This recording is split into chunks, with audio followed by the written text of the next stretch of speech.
Hello dear students, welcome to the gateway classes. My name is Gulshan Kumar और मैं आपको पढ़ा रहा हूं मैथमेटिक्स थर्ड में हम यूनिट 1 पढ़ रहे हैं, न्यूमेरिकल मेथड फर्स्ट। और आज हमारा यूनिट 1 का लेक्चर 9 है और आज के लेक्चर का टॉपिक है न्यूटन बैकवर्ड इंटरपोलेशन। टॉपिक को स्टार्ट करने से पहले मैं आपको बता देता हूं कि अगर आप मैथमेटिक्स थर्ड का बैच गेटवे क्लासेस एप्लीकेशन से लेते हैं तो बैच के अंदर आपको क्या क्या मिलेगा। Point number 1, separate batch for RGPV university. RGPV university के लिए मैथमेटिक्स थर्ड का सेपरेट बैच होगा जिसके अंदर मैं आपको मैथमेटिक्स थर्ड का पूरा सिलेबस कवर कराऊंगा और पूरे सिलेबस के आपको टॉपिक वाइज वीडियो लेक्चर्स मिलेंगे।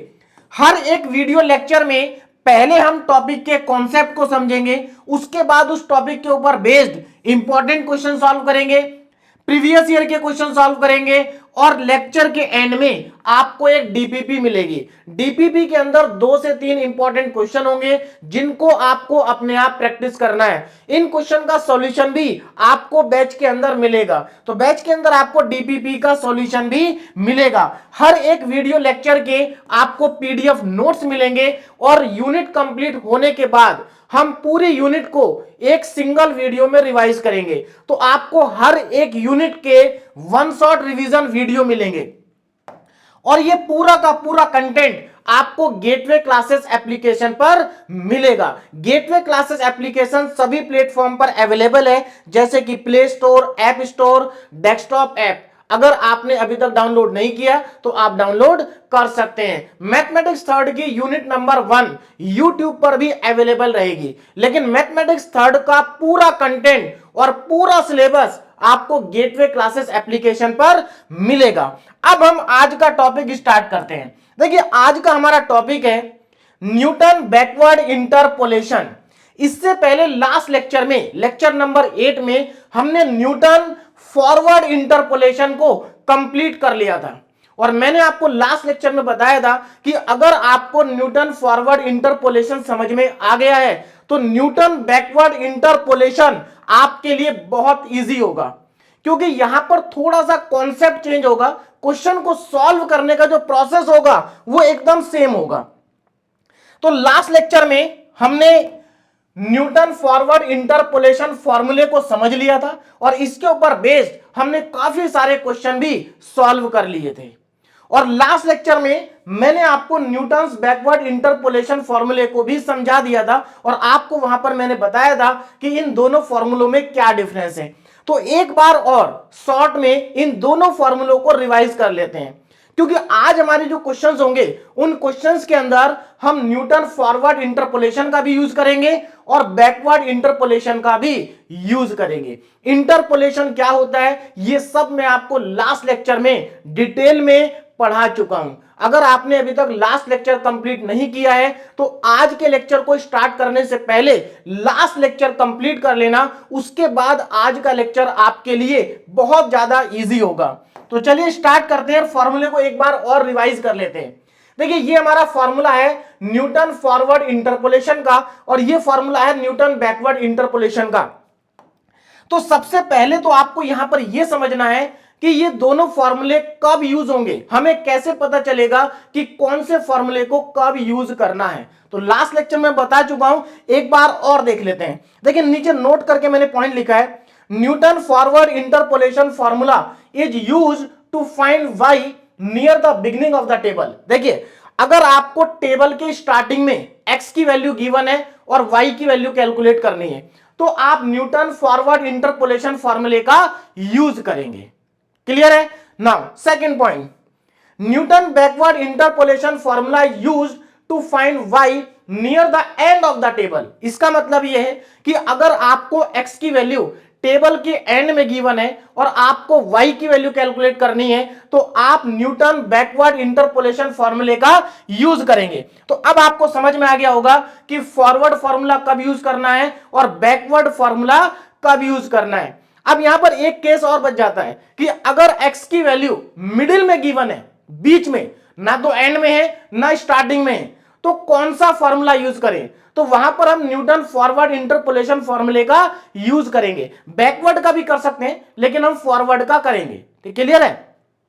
और एक पॉइंट मैंने आपको और बताया था लास्ट लेक्चर में कि आप किसी भी क्वेश्चन को अगर वो बैकवर्ड का भी है तो आप न्यूटन फॉरवर्ड इंटरपोलेशन फॉर्मूले से अगर सॉल्व कर देते हैं तो आंसर गलत नहीं आएगा, आंसर एकदम करेक्ट आएगा।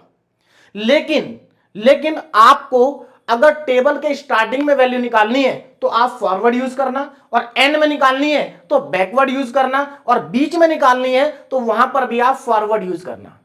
उसके बाद क्वेश्चन में जो मेथड आपको मेंशन है उसका यूज आप जरूर करें। ऐसा नहीं कि क्वेश्चन में फॉरवर्ड लिखा है और आपने बैकवर्ड का यूज कर दिया, या क्वेश्चन के अंदर बैकवर्ड लिखा हुआ है आपने फॉरवर्ड का यूज कर दिया। तो इस चीज का भी आप ध्यान रखें, क्वेश्चन में जो आपसे कहा जाता है वही करें, और अगर क्वेश्चन में मेथड मेंशन नहीं है तो फिर जो मैंने आपको तरीका बताया है उसी तरीके से आप करेंगे। चलिए अब देखो फॉर्मूले को ध्यान से देखिए, न्यूटन फॉरवर्ड इंटरपोलेशन फॉर्मूला। तो इस फॉर्मूले में देखो क्या आ रहा है, हमें यहां पर y की वैल्यू कैलकुलेट करनी है, x की वैल्यू आपको क्वेश्चन में गिवन होगी। तो देखो सबसे पहली टर्म यहां पर है y0, मतलब y की फर्स्ट वैल्यू, स्टार्टिंग वैल्यू जो होती है उसको हम y0 कहते हैं। उसके बाद है del y0, del square y0, del cube y0, del की पावर 4y0। बोलो बात समझ में आ रही? अब ये वैल्यूज आपको मिलेंगी कहां से? तो ये वैल्यूज आपको मिलेंगी फॉरवर्ड डिफरेंस टेबल से। फॉरवर्ड डिफरेंस टेबल कैसे बनाते हैं ये अब आपको अच्छे से समझ में आ चुका होगा। तो देखिए ये हमारी फॉरवर्ड डिफरेंस टेबल है, इसको हमें हर एक क्वेश्चन में बनाना है। तो जब हम फॉरवर्ड डिफरेंस टेबल को बना लेंगे तो देखो यहां पर हमारे पास क्या x0 है, ये y0 है ना, y0। उसके बाद del y0, del square y0, del cube y0, del की पावर 4y0, डेल की पावर 5y0। तो ये पूरा का पूरा जो डेटा है हम अपने फॉर्मूले में यूज करेंगे। तो अगर आपने डिफरेंस टेबल आपने बना दिए तो डिफरेंस टेबल बनाने के बाद आपको इस डेटा को फॉर्मूले के अंदर यूज करना है, और आप देख सकते हैं फॉर्मूले के अंदर यही डेटा आपको दिखाई देगा, y0, del square y0, del cube y0, del की पावर 4y0। उसके बाद यहां पर अगर आप ध्यान से देखें तो आपको p और दिखाई दे रहा है। क्या दिखाई दे रहा है? p।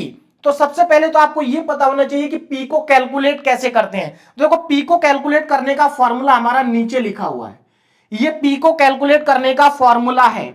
अब फॉर्मूले के अंदर देखो क्या आ रहा है, x minus x0 upon h। अब यहां पर ये x क्या है, ये जो x है ये आपको क्वेश्चन के अंदर गिवन होगा। बात समझ में आ रही है? ये x आपको क्वेश्चन के अंदर गिवन होगा। उसके बाद ये जो x0 है, x0 ये जो आपको टेबल गिवन होगी, टेबल, तो टेबल में जो पहली वैल्यू होगी, फर्स्ट वैल्यू x की, उसको हम कहेंगे x0। तो ये भी आपको क्वेश्चन के अंदर गिवन होगा, मतलब x भी गिवन होगा, x0 भी गिवन होगा। h क्या है? Interval difference. तो ये आपको पता चल जाएगा x के डेटा को देख के कि h की वैल्यू कितनी है, और यहां से आपका p कैलकुलेट हो जाएगा। अब जरा फॉर्मूले को ध्यान से देखो एक बार और, देखो यहां पर p है, यहां पर देखो p आएगा। अब यहां पर क्या आएगा? p इंटू p माइनस 1, मतलब 1 कम करते रहो इसमें से, p इंटू p माइनस 1। उसके बाद नेक्स्ट टर्म में क्या आएगा? देखो p इंटू p माइनस 1, और आगे जाएंगे p माइनस 2। और एक चीज का ध्यान रखना, देखो यहां पर 2 फैक्टर है तो नीचे 2 फैक्टोरियल, यहां पर 3 फैक्टर है तो 3 फैक्टोरियल। उसके बाद आप और आगे जाएंगे p, p minus 1, p minus 2, p minus 3, नीचे आएगा 4 फैक्टोरियल क्योंकि ऊपर 4 फैक्टर है। और आगे भी आप जा सकते हैं। क्लियर है? अगर इसके आगे आप जाएंगे तो p माइनस 4 तक जाएंगे, नीचे 5 फैक्टोरियल आएगा, यहां पर पावर 5 आएगी।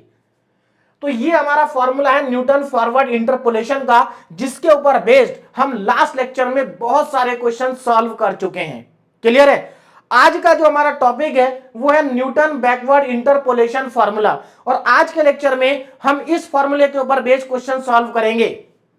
लेकिन आज जो हम क्वेश्चन सॉल्व करेंगे उसमें आपका ये फॉर्मूला भी यूज होगा। क्लियर है? चलिए अब देखो इस फॉर्मूले में और इस फॉर्मूले में डिफरेंस क्या है, ध्यान से समझना। देखो यहां पर y0 आ रहा है, सभी जगह पर क्या आ रहा है? y0। यहां पर y0 की जगह आपको yn दिखाई देगा। देखो yn, del square yn, del cube yn, del की पावर 4yn, आगे जाएंगे तो डेल की पावर 5yn। yn का मतलब क्या है कि y की लास्ट, जो आपको y का डेटा गिवन होगा उसकी जो लास्ट टर्म होगी वो yn होगी।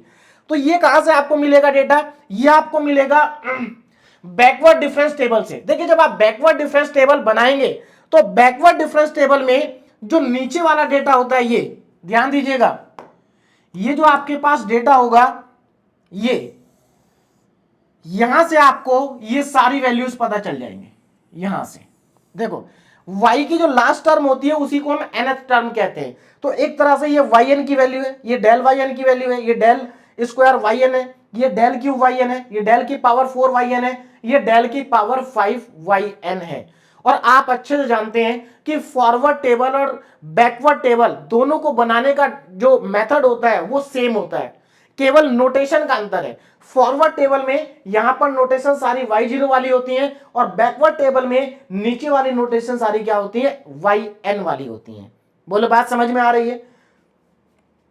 चलिए, तो यहां पर हम ये सारा डेटा पुट कर देंगे। और क्या डिफरेंस है फॉर्मूले में? और ये डिफरेंस है कि यहां पर जो फैक्टर आ रहे हैं, देखो यहां पर सब जगह पर माइनस है, तो यहां पर जहां पर माइनस आ रहा है माइनस की जगह पर आप प्लस कर देंगे, बस, और कोई डिफरेंस नहीं है। जहां पर निगेटिव साइन है उसकी जगह पर आप पॉजिटिव कर देंगे, पॉजिटिव की जगह निगेटिव नहीं करना, केवल निगेटिव को पॉजिटिव करना है।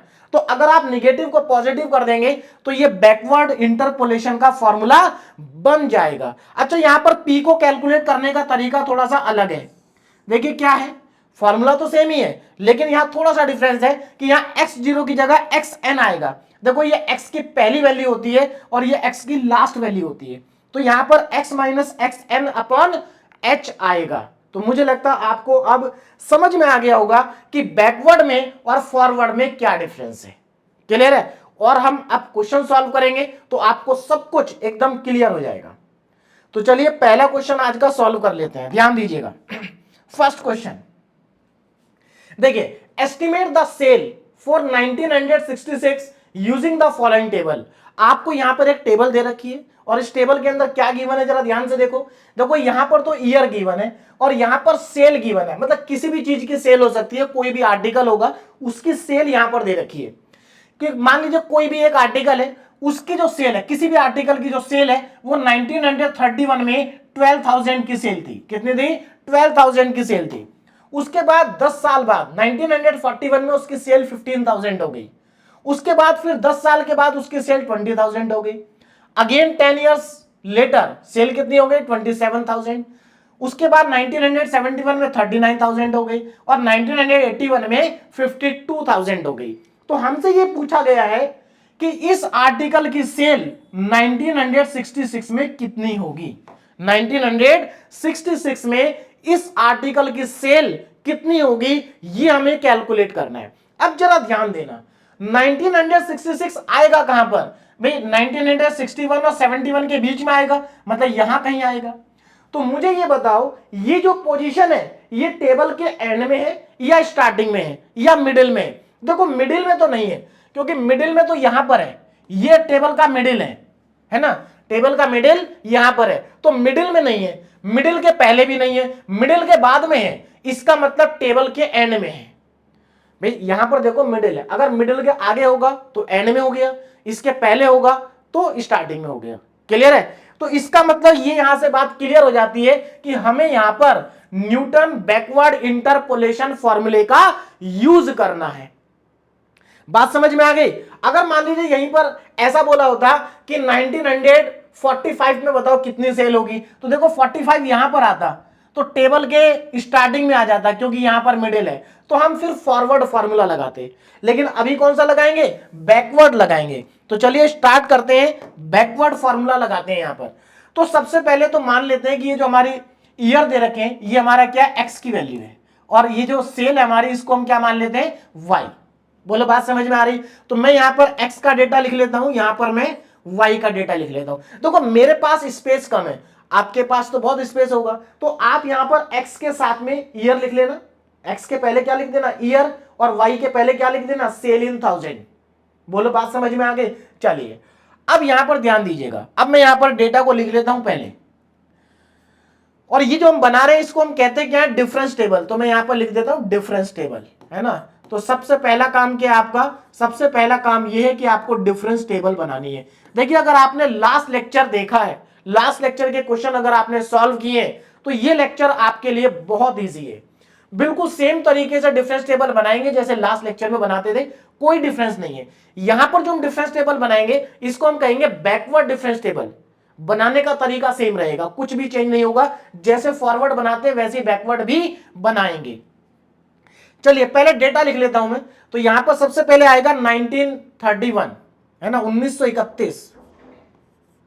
1931 के बाद है 1941। देखो स्पेस छोड़ करके लिखेंगे 1941, उसके बाद 1951, 1951, है ना, उसके बाद 1961, 1961, उसके बाद 1971, 1971, और उसके बाद है 1981।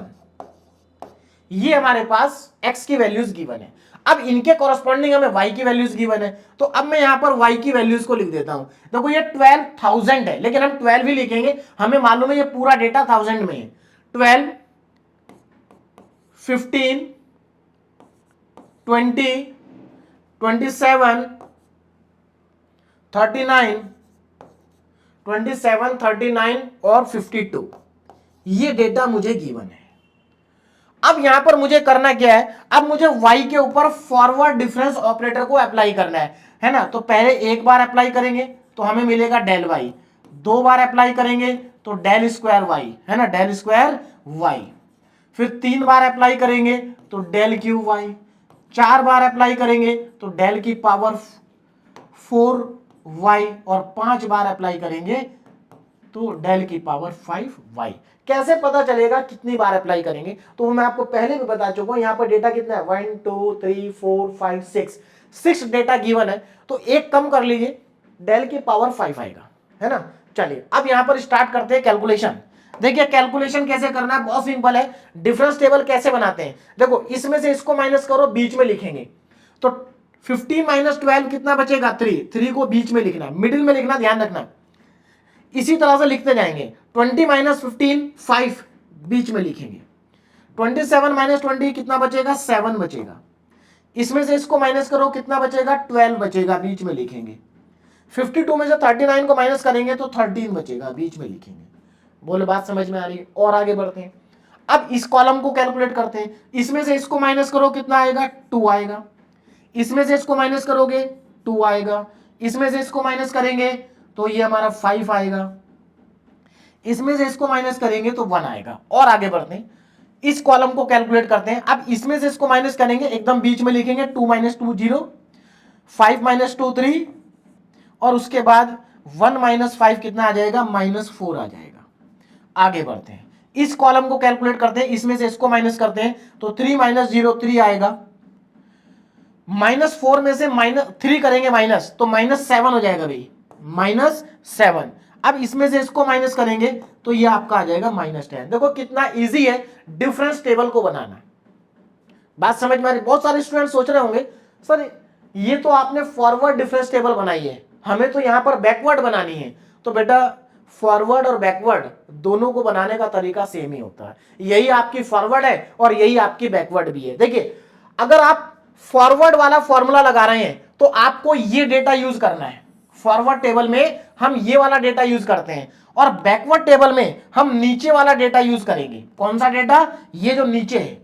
देखिए अगर आप ध्यान दीजिएगा, अगर आप न्यूटन बैकवर्ड इंटरपोलेशन फॉर्मूला लगा रहे हैं तो उसमें हमारा ये डेटा यूज होगा, ये है ना, और अगर आप फॉरवर्ड लगाते तो हम ऊपर वाला डेटा यूज करते।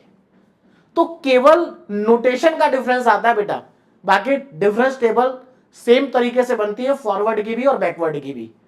तो यहां पर हमारे पास टेबल बनके तैयार हो गई, हम इस डेटा का यूज करेंगे। तो चलिए स्टार्ट करते हैं आगे। अब नाउ सबसे पहले P को कैलकुलेट करेंगे, तो यहां पर हमें P को कैलकुलेट करने के लिए पहले अपना डेटा इकट्ठा कर लेते हैं। देखो सबसे पहले हमें क्या चाहिए, P को कैलकुलेट करने के लिए x चाहिए, और x हमें क्वेश्चन में गिवन होता है। कितना गिवन है, देखो ये x की वैल्यूज है, तो हमें x की वैल्यू क्वेश्चन के अंदर गिवन है 1966, है ना, 1966, ये हमें गिवन है x की वैल्यू ना। उसके बाद अब यहां पर ध्यान देना, x तो हमें गिवन है। अब हम यहां पर क्योंकि बैकवर्ड इंटरपोलेशन को अप्लाई करेंगे, तो बैकवर्ड इंटरपोलेशन के केस में हमें xn भी चाहिए। अगर फॉरवर्ड इंटरपोलेशन लगाते तो x0 कैलकुलेट करते, तो यहां पर हमें xn चाहिए, कैलकुलेट नहीं करना, ये गिवन होता है आपको क्वेश्चन के अंदर। एक्स एन मतलब एक्स की लास्ट वैल्यू कितनी है 1981 1981। उसके बाद आपको इंटरवल डिफरेंस चाहिए। इंटरवल डिफरेंस का मतलब क्या है कि जो आपको एक्स की वैल्यू गिवन है इनके बीच में कितना डिफरेंस है। तो देखो सभी के बीच में 10 का डिफरेंस है, तो यहां पर एच की वैल्यू हमारे पास आ गई 10। बस अब यहां पर पी का फॉर्मूला लगाएंगे। पी का फॉर्मूला क्या होता है X minus x N upon में एच। वैल्यू को पुट करेंगे, एक्स कितना है 1966 माइनस एक्स एन कितना है 1981 और डिवाइडेड बाई 10 कितना बचेगा 15 बचेगा, है ना, माइनस का 15 बचेगा और अपॉन में 10 है। इसका मतलब यहां से पी की वैल्यू आ गई माइनस का 1.5 1.5। तो देखो हमने पी को कैलकुलेट कर लिया। तो पी को कैसे कैलकुलेट करते हैं ये अब सबको समझ में आ गया होगा, है ना, पी को कैसे कैलकुलेट करना है। अब आगे बढ़ते हैं। अब देखो करना क्या है, हमने टेबल बना दी, पी को कैलकुलेट कर दिया। अब हम यहां पर फॉर्मूला लगाएंगे। अब आप ध्यान से देखिए जरा, ये वापस आते हैं। देखो हमने Y N del square Y N del cube Y N del की पावर 4 वाई एन सबको कैलकुलेट कर चुके हैं हम, है ना, ये सब हमें डिफरेंस टेबल से मिलेंगे। अब पी की वैल्यू को भी हम कैलकुलेट कर चुके, है ना, इस फॉर्मूले से। अब हमें करना क्या है, ये फॉर्मूला लगाना है और इसके अंदर सारी वैल्यूज को पुट कर देना, आंसर आ जाएगा। तो चलिए फॉर्मूला अप्लाई कर देते हैं। Now by Newton backward interpolation, by Newton's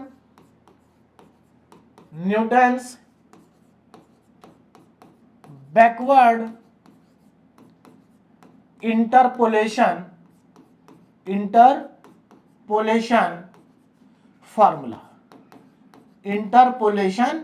formula. अब यहां पर फॉर्मूला लिखेंगे। देखिए फॉर्मूला क्या है, अब ध्यान देंगे फॉर्मूला ना, y इज इक्वल टू, अब जरा ध्यान देना, बैकवर्ड का फॉर्मूला क्या होगा Y N plus P del Y N plus P into P plus 1। देखो बैकवर्ड है, यहां पर जल्दबाजी में एक गलती हो जाती है और वो गलती ये होती है कि हम p माइनस 1 लिख देते हैं।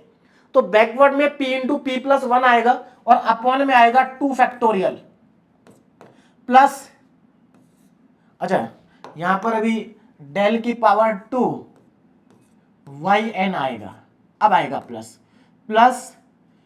p into P plus 1 p plus 2 और नीचे आएगा 3 फैक्टोरियल एंड डेल की power 3 Y N plus next term p into P plus 1 into P plus 2 into P plus 3 और अपॉन में 4 फैक्टोरियल डेल की पावर 4 वाई एन। क्या हमें और आगे जाना है, हाँ हमें डेल की पावर 5 तक जाना है भाई। तो अभी एक टर्म हम और आगे लिखेंगे प्लस, ध्यान दीजिएगा, देखिए p into P plus 1 into P plus 2 into P plus 3 into P plus 4 और अपॉन में आ जाएगा 5 फैक्टोरियल और यहां पर आएगा डेल की पावर 5 वाई एन। तो आपको कैसे पता चलेगा कि फॉर्मूला कहां तक लिखना है, तो आपको पता चलेगा डिफरेंस टेबल से। डिफरेंस टेबल में आप कहां तक गए हैं और डिफरेंस टेबल में कहां तक जाना है, जब तक आपके पास एक सिंगल टर्म ना आ जाए। क्लियर है। अब हमें क्या करना है, अब हमें केवल इस फॉर्मूले में वैल्यू को सब्स्टिट्यूट करना है। तो चलिए वैल्यू को स्टार्ट करते हैं, पुट करते हैं यहां पर। तो ना y is equal to Y N. अब देखो वाई एन का मतलब क्या है, वाई एन का मतलब है y की लास्ट वैल्यू। लास्ट वैल्यू कितनी है 52, तो यहां पर 52 पुट करेंगे 52। उसके बाद प्लस का साइन आ रहा है, प्लस का साइन लगा देंगे। p की वैल्यू कितनी है, तो p की वैल्यू माइनस में 1.5 है, तो यहां पर माइनस का 1.5 आएगा भी। उसके बाद Y N, del Y N मतलब डेल वाई में जो लास्ट वैल्यू होगी वो डेल वाई एन होगी 13। कितना है 13 है, तो यहां पर ये आ जाएगा 13, अगेन प्लस साइन। बोलो बात समझ में आ रही है। इसी तरह से हम वैल्यू को क्या करते जाएंगे, सब्स्टिट्यूट करते जाएंगे। आगे बढ़ते हैं, p कितना अगेन माइनस का 1.5। अब देखो यहां पर p प्लस 1 है, तो सीधी सी बात है जब आप माइनस 1.5 में 1 करेंगे तो यहां पर आपको माइनस का 0.5 मिलेगा। माइनस का 0.5 अपॉन में 2 फैक्टोरियल, 2 फैक्टोरियल का मतलब होता है 2 डेल स्क्वायर वाई एन। देखो डेल स्क्वायर वाई एन इस कॉलम से मिलेगा, आखिरी वैल्यू 1 है, तो 1 को यहां लिखने का कोई फायदा नहीं है ना, इंटू में 1 1 ही रहेगा। चलिए अब यहां पर देखो आगे ना, p की वैल्यू कितनी है, माइनस का 1.5, माइनस का 1.5, p प्लस 1 कितना आएगा, माइनस का 0.5। भाई आप p की वैल्यू माइनस 1.5 उसमें 1 ऐड कर देंगे तो 0.5 बचेगा माइनस में, यहां पर क्या बचेगा, प्लस का 0.5 बचेगा, 0.5 अपॉन में 3 फैक्टोरियल है, 3 फैक्टोरियल का हो जाएगा 6, और डेल की पावर 3 वाई एन कितना है, ये आपका -4 है, तो यहां पर हम -4 को और पुट कर देंगे। अब आगे चलते हैं, प्लस ना, अब यहां पर वैल्यू को पुट करते हैं। देखिए यहां पर हमारे पास माइनस का 1.5, माइनस का 0.5 और प्लस का 0.5, और यहां पर देखो जब आप करेंगे तो ये आपका प्लस का 1.5 आ जाएगा भाई, अपॉन में 4 फैक्टोरियल का मतलब है 24 प्लस, अब आगे देखो प्लस, अब यहां पर हम पुट करेंगे तो देखो आगे स्पेस नहीं है, मैं नीचे पुट कर रहा हूं, तो ध्यान देना जरा, देखिए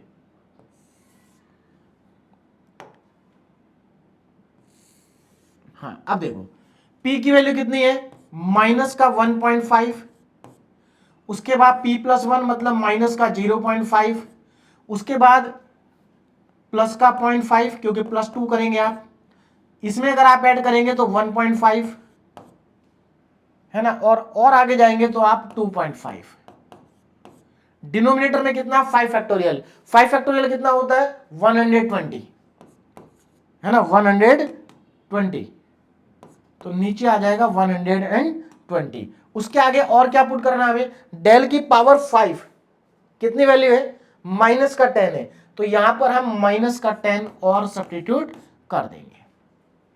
अब आपको कुछ नहीं करना, अब आपको यहां पर सिर्फ और सिर्फ कैलकुलेटर का यूज करना है। क्या करना है, कैलकुलेटर का यूज करना है। तो अब यहां पर ये सारी कैलकुलेशन हम यहां पर कर लेंगे। 52 देखो 52 इसको आप मल्टीप्लाई करेंगे, 1 मिनट मैं कैलकुलेटर ले लेता हूं।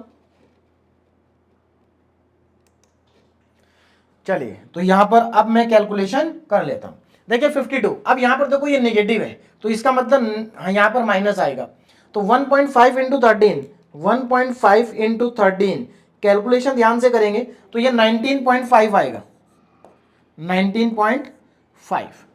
अब आगे देखिए यहां पर देखो ये भी माइनस है, ये भी माइनस है, तो माइनस माइनस प्लस, इसका मतलब यहां पर प्लस रहेगा।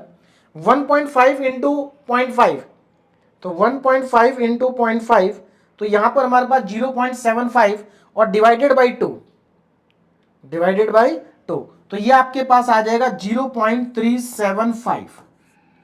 आगे चलते हैं, अब देखो यहां पर माइनस माइनस माइनस 3 जगह पर माइनस है, तो इसका मतलब यहां पर माइनस साइन आएगा। अब इनको मल्टीप्लाई कर लेते हैं, है ना, 1 पॉइंट यहां से आ गया -1.5, यहां से आ गया 0.5 और यहां से आ गया 0.5, ठीक है। चलिए मल्टीप्लाई करते हैं, तो 1.5 इंटू 0.5 इंटू 0.5 इंटू 4, जो भी आएगा उसको डिवाइड कर देंगे 6 से, तो ये हमारे पास आ जाएगा 0.25। और आगे बढ़ते हैं, अब यहां पर देखो माइनस माइनस क्या हो गया, प्लस हो गया। अच्छा यहां पर एक नंबर अभी छूट रहा है, माइनस माइनस प्लस, अभी हमने टेबल से देख के यहां पर नहीं लिखा है ना। देखो ये माइनस का 1.5, 0.5, 0.5 और 1.5, यहां से 1 2 3 4, 1 2 3 4, एक नंबर बच रहा है हमारा टेबल वाला, तो यहां पर टेबल वाला -7 बच रहा होगा, है ना। हाँ ये -7 आएगा भाई, -7, उसके बाद प्लस के बाद नीचे जाएंगे। चलिए अब मल्टीप्लाई कर लेते हैं, देखो माइनस माइनस माइनस, इसका मतलब 3 बार माइनस है तो माइनस आएगा, 3 बार अगर माइनस है तो माइनस आएगा। अब calculation 1.5 into 0.5 into 1.5, 0.5 into again 0.5 into 1.5 into 7, और जो भी आएगा उसको डिवाइड कर देंगे 24 से, तो ये हमारे पास आ रहा है 0.16406 40625। अब यहां पर देखो जरा, माइनस माइनस दो जगह माइनस है और यहां पर भी माइनस, यानी कि अगेन हमारे पास वैल्यू माइनस में ही आएगी। तो इसको कैलकुलेट करके नीचे लिख लेते हैं, देखिए कितना आएगा, पूरा मल्टीप्लीकेशन करते हैं तो यहां पर हमारे पास 1.5 into 0.5 into 0.5 into 1.5 into 2.5 into 10, जो भी आएगा उसको डिवाइड कर देंगे 120 से। तो 120 से डिवाइड करने के बाद हमारे पास ये आ रहा है 0.1171875, ये वैल्यू हमारे पास आ रही है ना। ये सारी वैल्यूज हमारे पास आ चुकी हैं। अब हमें क्या करना है, यहां पर इनको ऐड करके लिख देना है। तो चलिए स्टार्ट करते हैं। देखो 52 में से पहले तो माइनस करेंगे 19.5 को, 19.5 को, उसके बाद इसमें ऐड कर देंगे 0.375 को, ऐड कर दिया। उसके बाद माइनस करेंगे 0.25 को, माइनस हो गया। उसके बाद अगेन माइनस करेंगे 0.1640625 और एक बार और माइनस करेंगे यहां से 0.1171875। तो ये हमारे पास आ रहा है 32.3437। देखिए ध्यान दीजिएगा, 32.34375, ये हमारे पास y की वैल्यू आएगी।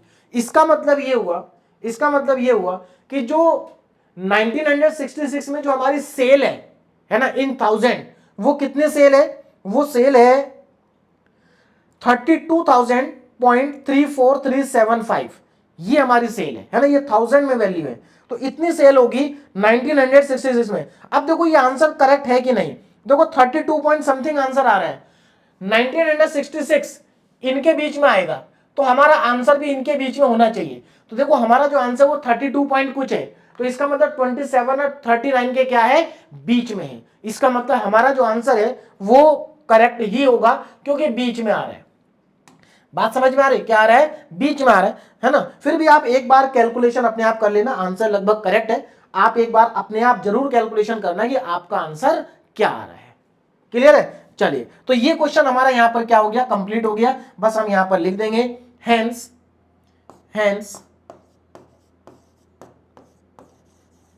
Cell in 1966 is equal to 32.34375,000, इतनी सेल होगी। तो मुझे लगता है अब आपको क्वेश्चन समझ में आ गया होगा। क्लियर है। तो ये हमारा क्या है, इस क्वेश्चन का आंसर है। अब आपको यहां पर आसानी से समझ में आ गया होगा। आगे बढ़ते हैं, चलिए। क्लियर है। अब नेक्स्ट क्वेश्चन, तो ये क्वेश्चन अब आपको समझ में आ गया कि बैकवर्ड इंटरपोलेशन में क्या करना है। जैसे फॉरवर्ड इंटरपोलेशन करते थे बिल्कुल सब कुछ वैसा ही है, बस यहां पर p की वैल्यू को कैलकुलेट करते समय हमने x0 की जगह क्या कर दिया, xn कर दिया, और फॉर्मूला थोड़ा चेंज कर दिया, वैल्यू को वहां पर पुट कर दिया। डिफरेंस टेबल बनाने का तरीका अगेन सेम रहेगा। फॉरवर्ड इंटरपोलेशन में ऊपर वाला डेटा यूज करते हैं, बैकवर्ड में नीचे वाला डेटा यूज करते हैं, इतना डिफरेंस है। अगला क्वेश्चन देखिए, क्वेश्चन नंबर 2। अब यहां पर इसको ध्यान से देखेंगे, क्या पूछा जा रहा है, the population of A town, मतलब यहां पर किसी टाउन की पॉपुलेशन जो है वो टेबल की फॉर्म में गिवन है। हमसे क्या पूछा है, estimate the population for the year. हमसे ये कहा है कि 1895 और 1925 में कितनी पॉपुलेशन होगी, ये बताएं। मतलब यहां पर एक ही क्वेश्चन के अंदर दो क्वेश्चन आ गए। आपसे ये भी पूछा है कि 1895 में कितनी पॉपुलेशन होगी, और आपसे ये भी पूछा है कि 1925 में कितनी पॉपुलेशन होगी। अब जरा टेबल को ध्यान से देखें, देखो यहां पर हमें ईयर गिवन है 1891, यानी कि 1891 में जो टाउन की पॉपुलेशन थी वो 46,000 थी, है ना। यहां पर जो पॉपुलेशन है वो 1000 में है। क्लियर है। यहां पर इसको थोड़ा सा करेक्ट कर लेना, ये जो पॉपुलेशन है ये 1000 में है, पॉपुलेशन किस में है, 1000 में है। क्लियर है। चलिए, तो पॉपुलेशन यहाँ पर 1000 में गिवन है। उसके बाद 1901 में पॉपुलेशन 66,000 है, 1911 में 81,000 है, 1921 में 93,000 है और 1931 में 101,000 है। तो ये पॉपुलेशन हमें गिवन है। हमसे पूछा है 1895। देखो 1895 इन दोनों के बीच में आएगा, यहां पर कहीं आएगा, है ना। इसका मतलब टेबल के स्टार्टिंग में है, टेबल के क्या है, स्टार्टिंग में है। तो देखिए अगर आप 1895 की कैलकुलेशन पॉपुलेशन कैलकुलेट करेंगे तो उसके लिए आपको न्यूटन फॉरवर्ड इंटरपोलेशन फॉर्मूला लगाना पड़ेगा। उसके बाद 1925, देखो 1925 यहां पर है, इसका मतलब ये टेबल के एंड में है। तो इसके लिए आपको क्या करना पड़ेगा, अगर आप 1925 की पॉपुलेशन कैलकुलेट करना चाहते हैं तो आपको बैकवर्ड इंटरपोलेशन फॉर्मूला लगाना पड़ेगा। बात समझ में आ रही है? चलिए, अच्छा एक और चीज, अगर मान लीजिए आपने दोनों की कैलकुलेशन के लिए फॉरवर्ड इंटरपोलेशन फॉर्मूला लगा दिया तो क्या होगा? कुछ नहीं होगा, आपका आंसर बिल्कुल सही होगा। बात समझ में आ रही? आप चाहे फॉरवर्ड लगाओ या बैकवर्ड लगाओ, दोनों से आंसर सेम आएगा। और यहां पर कोई मेथड मेंशन भी नहीं है कि आपको फॉरवर्ड से करना है या बैकवर्ड से करना है, तो आपका क्वेश्चन गलत नहीं होगा। लेकिन फिर भी मैं आपसे यही कहूंगा कि अगर टेबल के स्टार्टिंग में डेटा गिवन है तो फॉरवर्ड लगाना, एंड में गिवन है तो बैकवर्ड लगाना। हाँ, आप अपने लिए, अपने कॉन्फिडेंट के लिए आप एक बार कैलकुलेशन करके देख सकते हैं, आप दोनों में फॉरवर्ड लगा के देख सकते हैं, आंसर सेम आएगा, आंसर में कोई वेरिएशन नहीं आएगा। अभी अभी जो हमने क्वेश्चन सॉल्व किया है, अगर आप इस क्वेश्चन को ये हमने बैकवर्ड से किया है, लेकिन अगर आप इसमें फॉरवर्ड इंटरपोलेशन का फॉर्मूला लगाएंगे ना तो उसके बाद भी आपका जो आंसर आएगा वो यही आएगा, कोई चेंज नहीं आएगा आंसर में। क्लियर है? चलिए अब आगे बढ़ते हैं, अपना नेक्स्ट क्वेश्चन जो है वो सॉल्व करते हैं। तो यहां पर हमें फॉरवर्ड भी लगाना है, बैकवर्ड भी लगाना है। तो क्या हमें यहां पर दो टेबल बनानी होंगी? नहीं, टेबल एक ही बनेगी, क्योंकि एक ही टेबल से आपको फॉरवर्ड का डेटा भी मिल जाएगा और बैकवर्ड का डेटा भी मिल जाएगा। तो अलग अलग आपको टेबल बनाने की जरूरत नहीं पड़ेगी। तो यहां पर हम x का डेटा लिखेंगे, यहां पर हम y का डेटा लिखेंगे, उसके बाद यहां पर हम y के ऊपर एक बार फॉरवर्ड ऑपरेटर लगाएंगे, फिर 2 बार लगाएंगे, है ना, उसके बाद 3 बार लगाएंगे, उसके बाद 4 बार लगाएंगे। तो यहां तक हम डेटा पर लगाएंगे। देखो यहां पर टोटल डेटा कितना, 1 2 3 4 5 है, तो 4 तक हमारा काम हो जाएगा। चलिए अब यहां पर डेटा को लिखना शुरू करते हैं, टेबल कंप्लीट करते हैं। सबसे पहले 1891, उसके बाद है स्पेस छोड़ करके लिखेंगे 1901, है ना, उसके बाद 1911, देन 1921, 1921, उसके बाद 1931, ये हमें किया। अब y की कॉरस्पॉन्डिंग वैल्यू देखिए जरा, 46, देन 66, 81, 93 और उसके बाद है 101। तो ये तो हमें डेटा गिवन था, x की वैल्यूज को मैंने फर्स्ट कॉलम में लिखा, y की वैल्यूज को मैंने सेकंड कॉलम में लिखा। अब हम डिफरेंस टेबल को कंप्लीट कर लेते हैं, ध्यान दीजिएगा। देखो कुछ नहीं करना है, इसमें से इसको माइनस करना है, तो कितना बचेगा 20, 66 में से 46 को माइनस करेंगे 20 ही बचेगा, 81 में से 66 को माइनस करेंगे 15 बचेगा, 15 बचेगा, है ना, 81 में से 66 माइनस करेंगे तो 15 बचेगा, 93 में से 81 को माइनस करेंगे तो ये हमारे पास बचेगा 12, और इसमें से अगर इसको माइनस करेंगे तो ये हमारे पास कितना बच जाएगा 8। ये आ गया। आगे देखते हैं ना, अब नेक्स्ट कॉलम को कैलकुलेट करते हैं।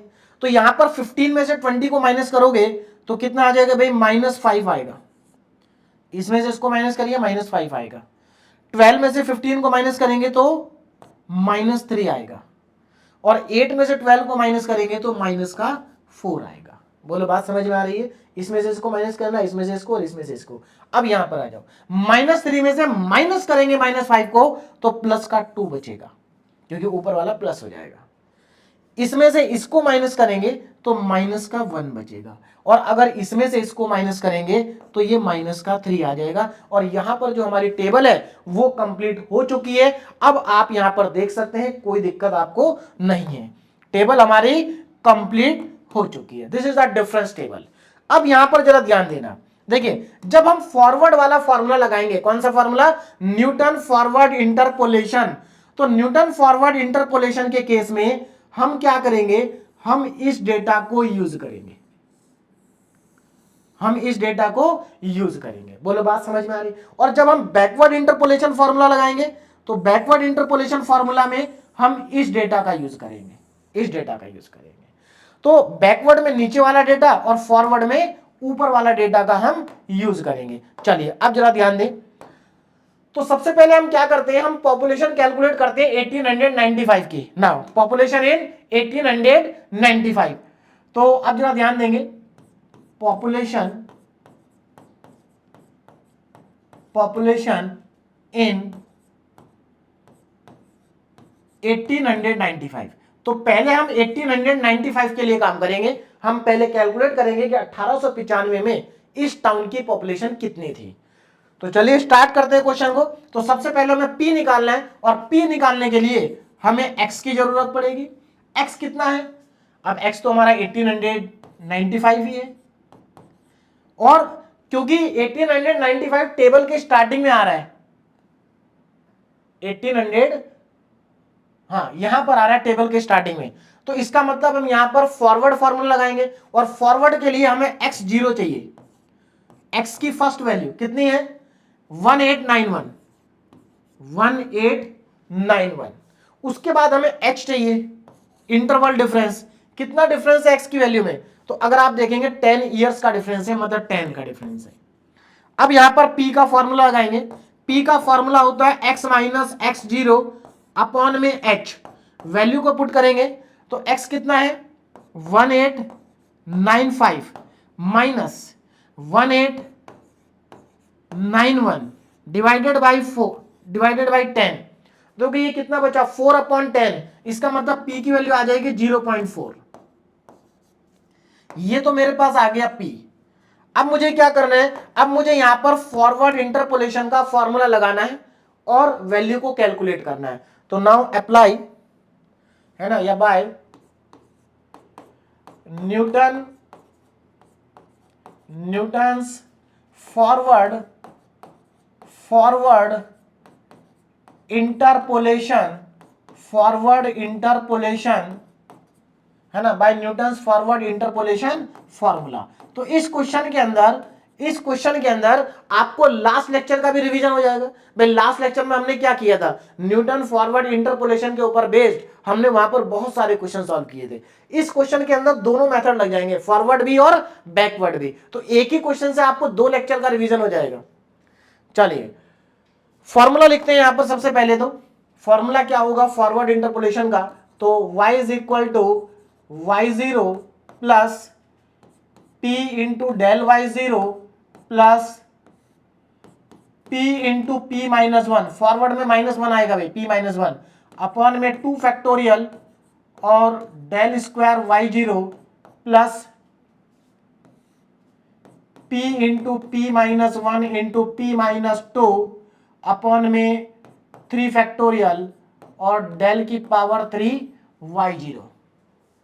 क्लियर है। और आगे बढ़ते हैं ना, p into p minus 1 p minus 2 p minus 3 और अपॉन में आ जाएगा 4 फैक्टोरियल और यहां पर आएगा डेल की पावर 4 y0।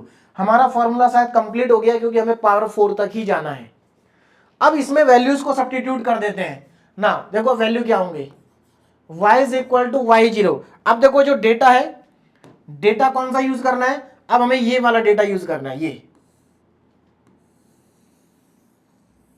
ये डेटा का हम यहां पर यूज करेंगे, है ना। देखो ये y0 del y0 del square y0 del cube y0 del की पावर 4 y0। तो इस डेटा का मैं यहां पर यूज करूंगा। आप जरा ध्यान दें, वैल्यू को सब्स्टिट्यूट करते हैं। सबसे पहले y0 कितना है भाई, y0 हमारे पास है 46। कितना है 46, ठीक है 46। अब आगे देखो y0 के बाद p की वैल्यू कितनी है 0.4 इंटू डेल y0, p की वैल्यू 0.4, डेल y0 कितना है 20, तो यहां पर मल्टीप्लाई में आ जाएगा 20 प्लस, अब यहां पर वैल्यू पुट करते हैं 0.4 0.4, देखो यहां पर 0.4 में से -1 करेंगे तो ये माइनस का 0.6 बच जाएगा। बोलो बात समझ में आ रही है भाई? 0.4 -1 0.6 बचेगा माइनस में, अपॉन में 2 फैक्टोरियल मतलब 2 बचेगा। डेल स्क्वायर y0, देखो डेल स्क्वायर y0 माइनस का 5 है, कितना है? माइनस का 5। क्लियर है? आगे चलते हैं, प्लस, अब यहां पर आ जाइए 0.4, देखो 0.4 यहां पर पुट करेंगे, उसके बाद यहां पर अगर आप पुट करेंगे तो माइनस का 0.6, यहां पर आप देखेंगे 0.4 को जब आप पुट करेंगे तो ये माइनस का 1.6 बचेगा, और डेल की पावर 3 y0 की वैल्यू कितनी है? 2 है, तो यहां पर ये 2 और आ जाएगा, डिवाइडेड बाय 3 फैक्टोरियल, 3 फैक्टोरियल का मतलब है 6, प्लस, आगे चलते हैं। अब देखो यहां पर 0.4, अब यहां पर कितना बचेगा? माइनस का 0.6, यहां पर कितना बचेगा? माइनस का 1.6, और यहां पर कितना बचेगा? माइनस का 2.6, और डेल की पावर 4 y0 ये हमारे पास है -3, तो यहां पर पुट कर देंगे -3, अपॉन में 4 फैक्टोरियल, 4 फैक्टोरियल का मतलब होता है 24। तो सारा डेटा हम पुट कर चुके, अब हमें सिर्फ कैलकुलेशन करनी है। तो देखिए क्या आ जाएगा आंसर, y = 46 प्लस, इसको यहां पर मल्टीप्लाई करेंगे तो ये 8 आ जाएगा भाई, 0.4 × 2 0 करेंगे 8 आएगा। अब देखो यहां पर माइनस माइनस क्या हो जाएगा? प्लस हो जाएगा, तो नेक्स्ट नंबर भी हमारा प्लस है, कैलकुलेशन कर लेते हैं। देखिए 0.4 × 0.6, 0.4 × 0.6 × 5, तो जो भी आएगा उसको डिवाइड कर देंगे 2 से, तो ये 0.6 आएगा, 0.6। आगे देखो, अब नेक्स्ट नंबर प्लस आएगा कि माइनस आएगा? अगेन माइनस माइनस क्या हो जाएगा? प्लस हो जाएगा, है ना, माइनस माइनस क्या हो जाएगा? प्लस। अब देखो जरा ध्यान से, तो यहां पर अब कितना आएगा इसको भी कैलकुलेट कर लेते हैं पहले। 0.4 × 0.6 × 1.6, 0.4 0.6 × 1.6 × 2, और जो भी आएगा उसको डिवाइड कर देंगे 6 से, तो ये हमारे पास आ जाएगा 0.128, 0.128, इसकी कैलकुलेशन भी हो गई। नेक्स्ट नंबर देखो, माइनस माइनस माइनस माइनस, 4 जगह पर माइनस है तो प्लस ही रहेगा।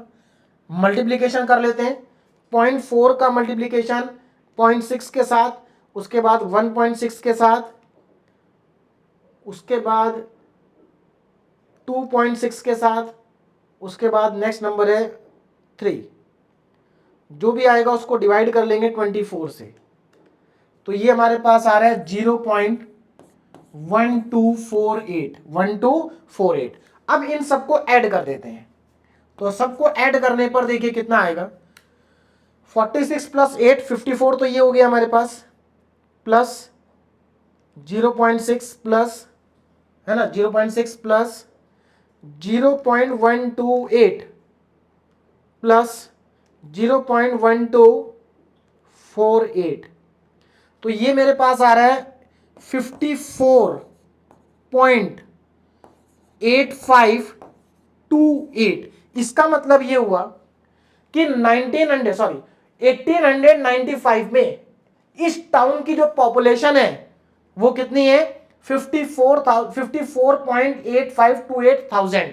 ये वैल्यू हमारे पास 1000 में आ रही है, किस में आ रही है? 1000 में, है ना। चलिए इसको मैं ऐसे भी लिख सकता हूं, देखो population in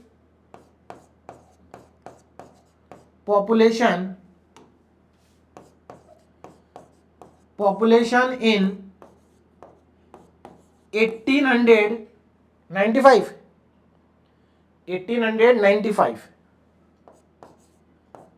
is equal to, देखो ये 1000 में है ना, तो मैं एक काम करता हूं, यहां पर इसको 1000 से मल्टीप्लाई कर देता हूं, तो ये आ जाएगा 54,852.8। अब ये 1000 में आ गई वैल्यू, देखो 54,852.8 ये वैल्यू आ रही है। अब इसको राउंड ऑफ करके लिख देते हैं, तो अप्रोक्सीमेटली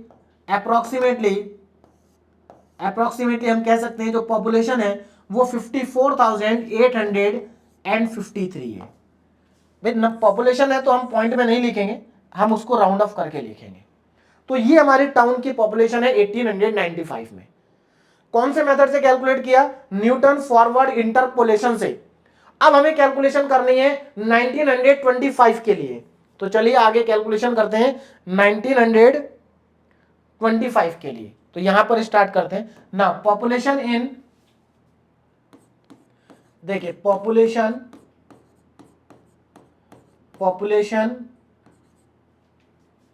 इन 1925 में बताना है ना, हाँ 1925। चलिए अब क्या करेंगे? अब यहां पर अगेन हम p की वैल्यू निकालेंगे। तो सबसे पहले तो यहां पर x कितना हो गया हमारा? अब x हो गया हमारा 1925। और अब हमें चाहिए xn चाहिए, क्योंकि एंड में है, बैकवर्ड फॉर्मूला लगाना है, तो xn चाहिए। xn कितना है? xn है 1931।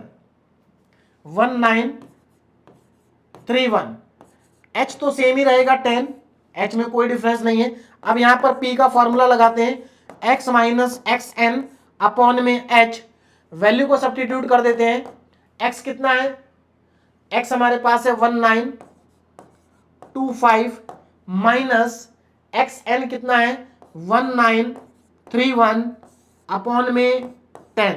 तो ये कितना बचेगा? 6/10, यानी कि माइनस में बचेगा, माइनस में 0.6, माइनस में 0.6। तो ये हमारे पास आ गई p की वैल्यू। किसकी वैल्यू आ गई? p की वैल्यू। तो p की वैल्यू हमारे पास आ चुकी है। अब हमें क्या करना है? न्यूटन बैकवर्ड इंटरपोलेशन का फॉर्मूला अप्लाई करना है। बोलो बात समझ में आ रही है? बैकवर्ड इंटरपोलेशन फॉर्मूला हम यहां पर क्या करेंगे? यूज करेंगे। तो अब यहां पर लिख लेते हैं बाय न्यूटन्स बैकवर्ड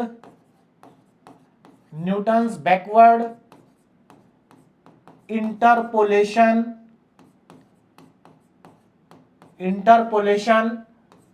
फॉर्मूला, है ना, इंटरपोलेशन फॉर्मूला। चलिए लगा देते हैं। अब यहां पर पहले फॉर्मूला लिखेंगे। तो देखिए फॉर्मूला क्या है? y is equal to Y N plus P del Y N plus p into p minus one upon में 2 फैक्टोरियल, और यहां पर आ जाएगा डेल की power 2, sorry p minus one नहीं, p प्लस वन आएगा, क्योंकि बैकवर्ड है। क्या है? बैकवर्ड है, तो p प्लस वन आएगा, del square Y N plus p into P plus one, p plus 2 upon में 3 फैक्टोरियल और डेल की पावर 3 वाई एन। और आगे चलते हैं, plus p into P plus one, p plus 2, p plus 3 और upon में आ जाएगा 4 फैक्टोरियल, और यहां पर आएगा डेल की पावर 4 वाई एन। हमें पावर 4 तक ही जाना है, क्योंकि हमारी टेबल पावर 4 तक है।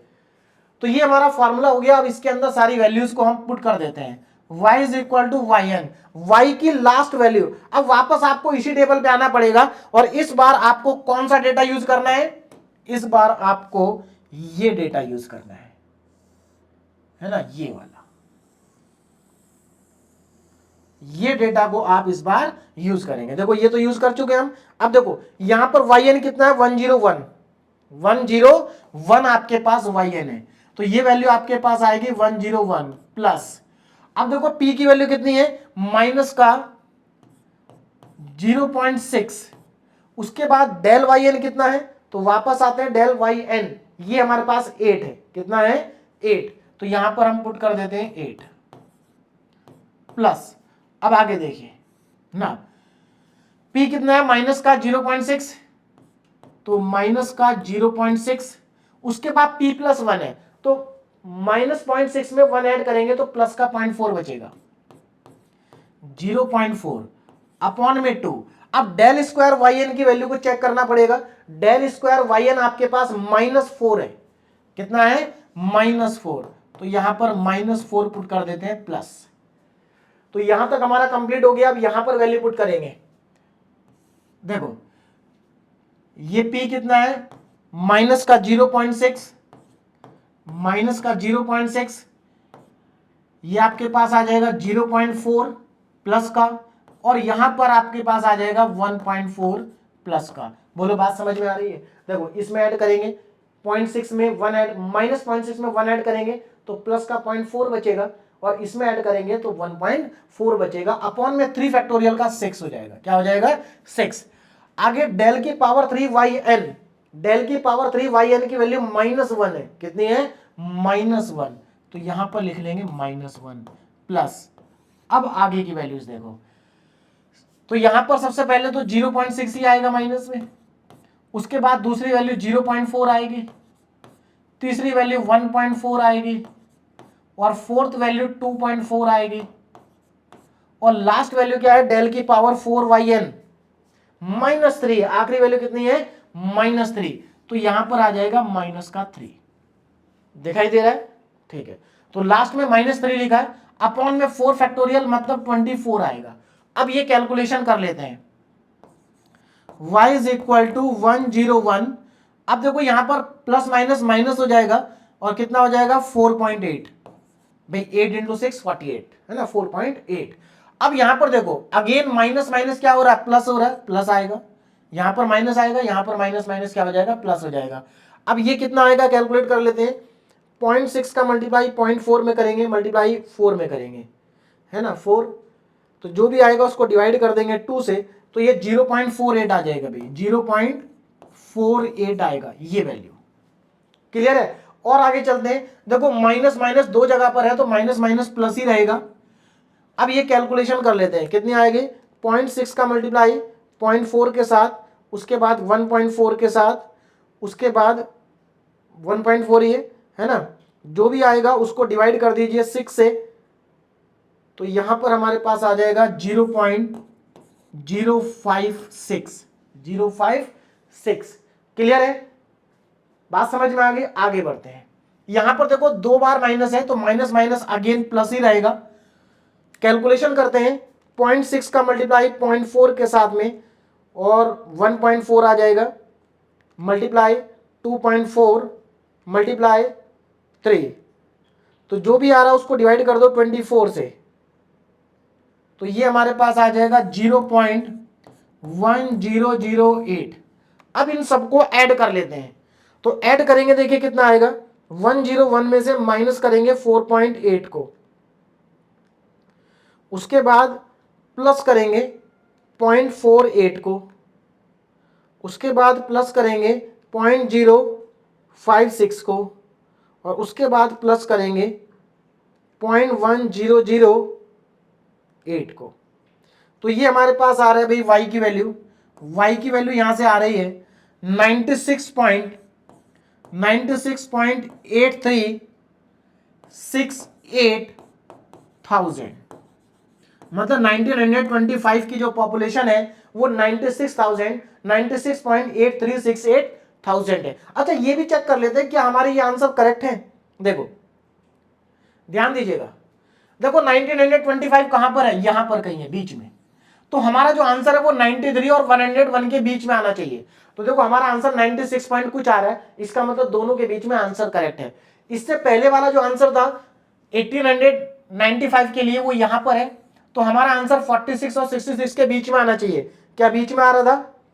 हाँ बीच में आ रहा, 54 है, 54 पॉइंट समथिंग है ना, तो इसका मतलब हमारा बीच में आ रहा है 54 पॉइंट समथिंग। तो हमारे दोनों आंसर जो है वो करेक्ट है, दोनों आंसर हमारे क्या है? करेक्ट है।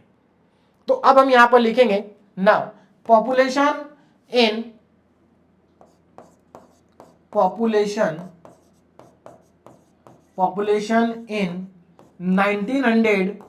1925 इज इक्वल टू, अब इसको 1000 से मल्टीप्लाई करके लिख देता हूं मैं, 96836.8 और अप्रोक्सीमेट हो जाएगा ये 96837, है ना, यानी कि 96,837 टाउन की पॉपुलेशन है 1925 में, 1925 में इतनी पॉपुलेशन है टाउन की।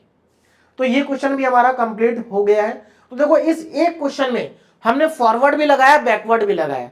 तो अगर कभी भी आपको एक ही क्वेश्चन के अंदर फॉरवर्ड बैकवर्ड दोनों लगाने पड़े तो टेबल को 2 बार बनाने की जरूरत नहीं है। जो आपने टेबल बनाई है, फॉरवर्ड में ऊपर वाला डेटा यूज करना है, बैकवर्ड में नीचे वाला डेटा यूज करना है। बस आपको फॉर्मूले याद होने चाहिए। बहुत सिंपल टॉपिक है। अगर आपको फॉर्मूले याद है तो ये टॉपिक आपके लिए बहुत ज्यादा क्या है, सिंपल है। चलिए, तो यहां पर हमारा सेकंड क्वेश्चन कंप्लीट हो गया। अब थर्ड क्वेश्चन पे चलते हैं, है ना। तो थर्ड क्वेश्चन में देखिए, मैं आपको यहां पर सारी वैरायटी क्वेश्चन की करा चुका हूं, बस एक लास्ट वैरायटी बची है, इसको समझ लीजिए। तो सारे क्वेश्चन एक ही जैसे हैं, ज्यादा डिफरेंस है नहीं।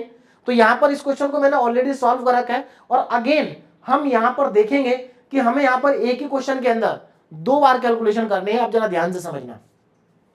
देखिए, इन द टेबल बिलो, हमें यहां पर ये नीचे टेबल दे रखी है, the values of y are consecutive term of a series. तो यहां पर जो y की वैल्यूज हैं वो किसी सीरीज की कंसेक्यूटिव टर्म है, of a series of which 23.6। देखिए, जो भी ये सीरीज है, तो इस सीरीज में 23.6 जो नंबर है ये आपका 6th टर्म है। मतलब सीरीज का, देखो ये पूरी एक सीरीज है y की, और 23.6 जो है वो सीरीज का 6th नंबर है। और ऊपर देखो क्या लिखा, x। इसका मतलब ये है कि यहां पर ये सीरीज की नंबरिंग लिखी है कि सीरीज का 3rd नंबर 4.8 है, सीरीज का 4th नंबर 8.4 है, 5th नंबर 14.5 है, 6th नंबर 23.6 है, 7th नंबर 36.2 है, 8th नंबर 52.8 है, और 9th नंबर 73.9 है। क्लियर है। चलिए, अब देखो आपसे पूछा क्या गया है, आपसे कहा गया है कि find the first and 10th term of the series. इस सीरीज की फर्स्ट टर्म कैलकुलेट करिए और 9th टर्म कैलकुलेट करिए। अब मुझे एक बात बताओ, ये तो 3rd टर्म है, इस 3rd टर्म से पहले 2nd टर्म भी आएगी, उसके पहले फर्स्ट टर्म आएगी। ये 9th टर्म है, इसका मतलब इसके बाद में 10th टर्म आएगी। तो हमसे फर्स्ट टर्म पूछा है और 10th टर्म पूछा है। इसका मतलब इस क्वेश्चन के अंदर, अगर आप इस क्वेश्चन को ध्यान से देखें तो इस क्वेश्चन के अंदर जो x की वैल्यू आपको गिवन है वो अगर आप देखेंगे तो x 0 से पहले है। इसका मतलब ये क्वेश्चन एक्स्ट्रापोलेशन का है। किसका है? एक्स्ट्रापोलेशन का। लेकिन फॉर्मूला मैं आपको पहले बता चुका हूं लास्ट लेक्चर में, क्वेश्चन चाहे इंटरपोलेशन का हो या एक्स्ट्रापोलेशन का हो, दोनों को करने का प्रोसेस सेम होता है, दोनों का फॉर्मूला सेम होता है। क्लियर है। तो हमें इस सीरीज की फर्स्ट टर्म कैलकुलेट करनी है और 10th टर्म कैलकुलेट करनी है। तो सीधी सी बात है, जो हमारी फर्स्ट टर्म है ये टेबल के स्टार्टिंग में है, और जो 10th टर्म है वो टेबल के एंड में है। तो फर्स्ट टर्म को कैलकुलेट करने के लिए हम न्यूटन फॉरवर्ड इंटरपोलेशन का फॉर्मूला यूज, देखो है एक्स्ट्रापोलेशन लेकिन मैं बोल रहा हूं इंटरपोलेशन, क्योंकि फॉर्मूला सेम है। और 10th टर्म को कैलकुलेट करने के लिए हम न्यूटन बैकवर्ड इंटरपोलेशन का फॉर्मूला क्या करेंगे? यूज करेंगे। बोलो, बात समझ में आ गई? क्लियर है। तो यहां पर अब जरा ध्यान से देखो करना क्या है। सबसे पहले डिफरेंस टेबल बनाएंगे, x का डेटा जो भी गिवन है वो यहां लिखेंगे, y का डेटा जो भी गिवन है यहां पर लिखेंगे, और पूरे डिफरेंस टेबल को बना लेंगे। तो इसमें से इसको माइनस करेंगे ये आएगा, इसमें से इसको माइनस करेंगे ये आएगा, इसमें से इसको माइनस करेंगे ये आएगा, इसमें से इसको करेंगे तो ये आ जाएगा, इसमें से इसको करेंगे ये आ जाएगा, इसमें से इसको माइनस करेंगे ये आ जाएगा। इसी तरह से थर्ड कॉलम कैलकुलेट करेंगे, मतलब डेल स्क्वायर का कॉलम, इसमें से इसको माइनस करो ये आएगा, इसमें से इसको माइनस करो ये आएगा, इसमें से इसको माइनस करो ये आएगा, इसमें से इसको माइनस करो ये आएगा, और इसमें से इसको माइनस करो ये आएगा। बीच में लिखना है माइनस करके, इसमें से इसको माइनस करो ये आएगा, इसमें से इसको करो ये आएगा, इसमें से इसको करो ये आएगा, और इसमें से इसको करो तो ये आएगा। उसके बाद इसमें से इसको करेंगे जीरो आएगा, इसमें से इसको करेंगे जीरो आएगा, इसमें से इसको करेंगे जीरो आएगा, जीरो में से जीरो माइनस करेंगे जीरो आएगा, जीरो में से जीरो माइनस करेंगे जीरो आएगा, और जीरो में से जीरो माइनस करेंगे जीरो आएगा। इस तरह से आपकी डिफरेंस टेबल बनके तैयार हो गई है ना। अब आपको फर्स्ट टर्म निकालनी है और 10th टर्म निकालनी है। तो देखिए, फर्स्ट टर्म के लिए x की वैल्यू क्या हो जाएगी? 1, और क्योंकि हमें फर्स्ट टर्म निकालनी है और फर्स्ट टर्म टेबल के स्टार्टिंग में है, तो हम x0 लेंगे, और x0 कितना है? x0 3 है।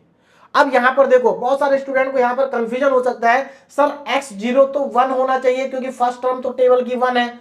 तो बेटा एक चीज ध्यान रखना, आपको टेबल में देखिए जो x0 की वैल्यू है ना, x0 की वैल्यू, हम यहां पर x0 की वैल्यू को 3 लेंगे। अगर आप x0 को 1 भी ले लेंगे ना तो भी आपका आंसर सही आएगा, बस अप्रोक्सीमेट आंसर आएगा। लेकिन आपको x0 लेना क्या है? आपको जो टेबल गिवन है उसका फर्स्ट नंबर जो होगा वो आपका x0 होगा, लास्ट नंबर आपका xn होगा। बस इतना आपको ध्यान रखना है। क्लियर है? तो x0 हमारे पास 3 है, h की वैल्यू। अब यहां पर इंटरवल डिफरेंस देखो कितना है, सभी के बीच का डिफरेंस 1 है, तो इंटरवल डिफरेंस हमारा 1 आ गया। p का फॉर्मूला लगाएंगे, p की वैल्यू आ जाएगी। तो p की वैल्यू यहां पर कितनी आ रही है, -2 आ रही है। तो यहां से आपको एक और नया कॉन्सेप्ट सीखने को मिला, और वो ये है कि अगर हमें x की वैल्यू x0 से पहले गिवन हो या फिर xn के बाद में गिवन हो, कोई दिक्कत नहीं है। डिफरेंस टेबल बनाने का तरीका सेम रहेगा, जो डेटा हमें दे रखा है उसी से हम डिफरेंस टेबल बनाएंगे और p की वैल्यू को कैलकुलेट करेंगे। तो घबराना नहीं है, x की वैल्यू अगर बीच में होगी तो भी कोई प्रॉब्लम नहीं है, x0 से पहले होगी कोई प्रॉब्लम नहीं है, xn के बाद में होगी कोई प्रॉब्लम नहीं है। क्वेश्चन को सॉल्व करने का प्रोसेस सेम रहेगा। अब देखो आगे करेंगे क्या, now Newton forward interpolation formula लगाएंगे। अब यहां पर मैंने इंटरपोलेशन वर्ड लिख रखा है, एक्चुअल में यहां पर क्या होना चाहिए, एक्स्ट्रापोलेशन होना चाहिए, लेकिन मैं एक्स्ट्रापोलेशन इसलिए नहीं लिखा है क्योंकि आपको कंफ्यूजन हो जाएगा कि सर ये एक्स्ट्रापोलेशन कहां से आ गया। लेकिन आप यहां पर इंटरपोलेशन की जगह पर एक्स्ट्रापोलेशन लिख सकते हैं क्योंकि ये क्वेश्चन एक्स्ट्रापोलेशन का है। बात समझ में आ रही है? फॉर्मूला सेम है, फॉर्मूले में कोई अंतर नहीं है, केवल कॉन्सेप्ट अलग है, फॉर्मूला सेम है, क्वेश्चन को सॉल्व करने का प्रोसेस भी सेम है। तो देखो मैंने यहां पर फॉर्मूला लिखा, फॉर्मूला कहां तक लिखना है भाई, फॉर्मूला क्योंकि यहां पर डेल की पावर 6 आ रहा है तो हम फॉर्मूले को डेल की पावर 6 तक ही लिखेंगे। बात अलग है कि यहां पर लास्ट की 3 वैल्यू हमारी 0 आ रही है ना, तो कोई दिक्कत नहीं है। तो हम यहां पर फॉर्मूला लगा रहे हैं फॉरवर्ड इंटरपोलेशन का। तो फॉरवर्ड इंटरपोलेशन के केस में जो हमारा डेटा यूज होगा उसको मैं पहले देख लेता हूं। तो फॉरवर्ड इंटरपोलेशन में हमारा ये वाला डेटा यूज होगा, ये इस डेटा का हम यूज करेंगे। क्लियर है? तो चलिए यूज करते हैं। ये हमारा फॉर्मूला है, इस फॉर्मूले में वैल्यूज पुट करेंगे। देखो y0 की वैल्यू कहां से देख के लिखेंगे, ये हमारा y0 है, ये डेल y0 है, ये डेल स्क्वायर y0 है, डेल क्यूब y0 है, डेल की पावर 4y0, डेल की पावर 5y0, डेल की पावर 6y0। ये सारी वैल्यूज आप यहां पर पुट करते जाएंगे। अब जरा ध्यान दो, देखो डेल की पावर 4y0 ये 0 है, तो जब ये 0 होगा तो ये पूरा का पूरा 0 हो जाएगा, मैंने 0 लिख दिया। अगर ये 0 होगा तो पूरा 0 हो जाएगा, मैंने 0 लिख दिया। अगर ये 0 होगा तो पूरा 0 हो जाएगा, मैंने 0 लिख दिया। क्या फायदा लिखने का, क्योंकि सबको 0 ही होना है। तो 1 2 3 ये तीनों टर्म 0 होंगी। क्यों? क्योंकि डेल की पावर 4y0, डेल की पावर 4y0 की वैल्यू 0 है, डेल की पावर 5y0 भी 0 है, डेल की पावर 6y0 भी 0 है। तो इस तरीके से यहां पर बस हमारी ये कैलकुलेशन बची है, इसको आप कैलकुलेट करेंगे तो यहां से आपकी y की वैल्यू आएगी 3.1। ये हमारी क्या है, रिक्वायर्ड फर्स्ट टर्म है। तो ये हमारी टेबल की फर्स्ट टर्म है। तो टेबल की जो फर्स्ट टर्म है, हाँ टेबल की जो फर्स्ट टर्म है वो 3.1 है। ये एक्चुअल में y की वैल्यू है, तो y की वैल्यू फर्स्ट टर्म के लिए 3.1 है। This is the required first term. तो मुझे लगता है अब आपको समझ में आ गया होगा कि क्वेश्चन को कैसे सॉल्व करना है। तो आप यहां पर देख सकते हैं हमने यहां पर फर्स्ट टर्म को कैलकुलेट कर लिया, जबकि हमें सेकंड टर्म नहीं पता है ना। हमसे अगर कहा जाएगा सेकंड टर्म कैलकुलेट करो, हम सेकंड भी कैलकुलेट कर लेंगे। इसीलिए आपको याद होगा मैंने लास्ट लेक्चर में बोला भी था, लास्ट लेक्चर में मैंने एक चीज आपको बताई थी कि अगर आप इस टेबल में से एक दो डेटा को कम भी कर देना तो भी कोई फर्क नहीं पड़ता, आपका आंसर लगभग सेम आएगा, थोड़ा सा डिफरेंट आएगा। पॉइंट के बाद वेरिएशन होगा, पॉइंट के पहले कोई वेरिएशन नहीं होगा। आपने बहुत सारी किताबों में देखा भी होगा, है ना, बहुत सारी किताबों में वहां पर क्या करते हैं, वो कुछ डेटा को हटा देते हैं। अगर मान लीजिए डेटा बहुत ज्यादा दे रखा है तो कुछ डेटा को हटा देते हैं, और हटाने के बाद भी उनका आंसर सही आता है। तो उस कॉन्सेप्ट को आप यहां से भी समझ सकते हैं कि हमें यहां पर सेकंड टर्म नहीं पता थी, फिर भी हमने यहां पर फर्स्ट टर्म कैलकुलेट कर ली। बात समझ रहे हो आप मेरी? हमें सेकंड टर्म नहीं पता, हमने फर्स्ट टर्म को कैलकुलेट कर लिया। हमें यहां पर फर्स्ट टर्म और सेकंड टर्म नहीं पता, उसके बाद भी हम यहां पर टेंथ टर्म को कैलकुलेट कर सकते हैं पहले ही। तो एक या दो डेटा को अगर आप हटा देंगे तो कोई फर्क नहीं पड़ेगा आंसर पे। बात समझ में आ रही है ना, पैटर्न पता चल जाता है। आगे बढ़ते हैं ना। अच्छा, एक दो टर्म को हटाने से फायदा क्या होता है, क्यों बहुत सारी बुक में कुछ टर्म को हटा देते हैं? उससे फायदा यह है कि कैलकुलेशन कम हो जाती है, क्वेश्चन छोटा हो जाता है ना। बस आंसर में थोड़ा सा वेरिएशन आता है पॉइंट में, उससे कोई फर्क पड़ता नहीं है। जैसे अगर आप कंपटीशन की बात करें, जब मान लीजिए अगर गेट एग्जाम में यहां से क्वेश्चन आता है या किसी कॉम्पिटिटिव एग्जाम में क्वेश्चन आता है, तो वहां पर क्या करते हैं, वहां पर इतना समय नहीं है कि इतना बड़ा क्वेश्चन करेंगे, वहां पर केवल 2-3 टर्म लेते हैं और उसी से हमारा आंसर आ जाता है, बाकी सबको क्या कर देते हैं, हटा देते हैं ना। अब मैं कैलकुलेट करूंगा 10th टर्म, तो सीधी सी बात है जो 10th टर्म है वो टेबल के एंड में है, तो मुझे बैकवर्ड वाला फॉर्मूला लगाना पड़ेगा, तो डेटा मुझे बैकवर्ड के अकॉर्डिंग ही लेना पड़ेगा। तो बैकवर्ड के लिए x की वैल्यू क्या हो जाएगी 10, क्योंकि 10th टर्म निकालनी है, और बैकवर्ड के लिए हम xn लेते हैं, xn कितना है, x की लास्ट वैल्यू 9, xn हमारे पास 9 है, h की वैल्यू 1 है, p की वैल्यू हमारे पास 1 आ जाएगी। उसके बाद बैकवर्ड इंटरपोलेशन का फॉर्मूला लगाएंगे। अगेन मैंने देखो फॉर्मूला पूरा लिखा है 6 तक, डेल की पावर 6 तक, लेकिन आखिरी की 3 वैल्यू 0 है, ये भी 0, ये भी 0, ये भी 0, आखिरी की 3 0 है। इसका मतलब स्टार्टिंग में ही हमें वैल्यू पुट करनी है। तो देखो yn की वैल्यू 73.9 है, आप टेबल में जाकर के देख सकते हैं yn 73.9 है। तो ये सारा डेटा आप यहां पर यूज करेंगे, कौन सा डेटा, ये वाला डेटा, ये डेटा आप यूज करेंगे बैकवर्ड इंटरपोलेशन के लिए, ये हमारा रिक्वायर्ड डेटा है। और इस डेटा को यूज करके यहां पर देखो सारा डेटा आप पुट कर देंगे, कैलकुलेशन करेंगे तो आपकी y की वैल्यू 100 आएगी। इसका मतलब 10th टर्म क्या है, इसका मतलब ये है कि 10th टर्म हमारी क्या है, 100 है। देखो 9 टर्म 73.9 है, लेकिन 10th टर्म कितनी है, 100 है। तो अब आपको क्वेश्चन समझ में आ गया होगा। अब यहां पर कोई भी क्वेश्चन की वैरायटी नहीं बची है, हर एक वैरायटी मैं करा चुका हूं आपको। तो इन 2 लेक्चर के अंदर हम न्यूटन फॉरवर्ड इंटरपोलेशन और न्यूटन बैकवर्ड इंटरपोलेशन को कंप्लीट कर चुके हैं। यहां पर जितनी भी वैरायटी क्वेश्चन की हो सकती थी, मैंने हर एक वैरायटी को कवर करा दिया है ना। तो अगर ये क्वेश्चन आप प्रैक्टिस कर लेते हैं तो इसके बाद यहां से आपको कोई डाउट नहीं बचेगा, सारे क्वेश्चन आप सॉल्व कर सकते हैं। एग्जाम में कोई भी क्वेश्चन आ जाए कोई दिक्कत नहीं है, आप हर एक क्वेश्चन को सॉल्व कर सकते हैं। और देखिए मैंने आपको यहां पर मैं जितने भी क्वेश्चन आपको सॉल्व करा रहा हूं लेक्चर्स के अंदर, वो या तो इंपॉर्टेंट क्वेश्चन है या फिर ऐसे क्वेश्चन है जो ऑलरेडी आरजीपीवी यूनिवर्सिटी में आ चुके हैं। बात समझ में आ रही।